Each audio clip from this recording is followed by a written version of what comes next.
ኤቲኤም ጋር ሄደን ካርዳችንን ከተን ብር ሪኩዌስት ስናደርግ መጀመሪያ ካርዳችንን መልሶልን ነው ብር የሚሰጠን እና ለምን ይሄ እንደሆነ አስባችሁ ታውቃላችሁ? በ1990ዎቹ እንደዛ አልነበረም። መጀመሪያ ብሩን ሰጥቶ ነበረ ከዛ ካርድ የሚሰጠው እና ለሱም ራሱን የቻለ ጀስቲፊኬሽን ሰጥተውት ነበር እንደዛ ያደረጉት። ከዛ ግን በደንብ ፌመስ እየሆነ ሲመጣ ኤቲኤም በጣም ብዙ ችግሮች መምጣት ጀመሩ። ኦልሞስት በዩኬ በተደረገው ጥናት ላይ በቀን እስከ 1600 ካርዶች ይጠፉ ነበረ እና በአመት ወደ 600,000 ካርድ ማለት ነው።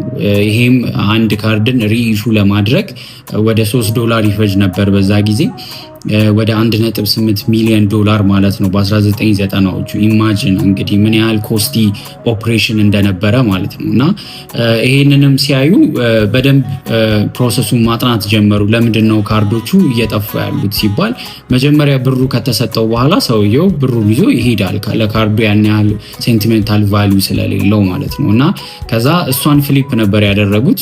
ካርዱን ስትወስዱ ነው ብሩን የሚሰጣችሁ። ይሄ የካርድ ኢሹ ማድረግን ከ60% በላይ ቀንሶላቸው ነበር እና እዚህ ጋር በጣም ኪ ፖይንት የምንማረው አለ ስለ ፕሮዳክት አዶፕሽን ማለት ነው።